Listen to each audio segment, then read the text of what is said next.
It's been almost 2 years since the start of an uprising in Bahrain. Back then, protests had gathered at the iconic Pearl roundabout to demand government reforms.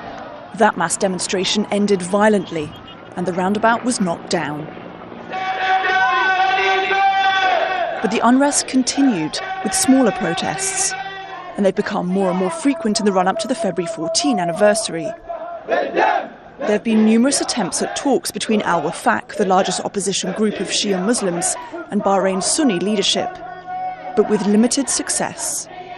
King Hamad bin Isa Al Khalifa recently called for a new round of talks, and al-Wafaq said it would come back to the table if there is meaningful dialogue. Issues up for discussion on Sunday include justice, human rights, and the aftermath of protests. But their differences could still prove insurmountable. Opposition members want a constitutional monarchy and an elected premier. They say anything talked about should be put to a referendum and not submitted to the king for him to decide. And then there's the crackdown on dissent.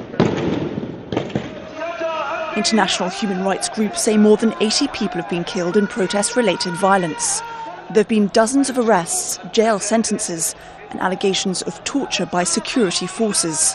The government says it has adopted recommendations made by an independent inquiry into the use of excessive force against protesters. But many people are sceptical.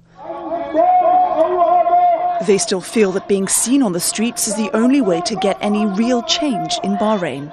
Caroline Malone, Al Jazeera.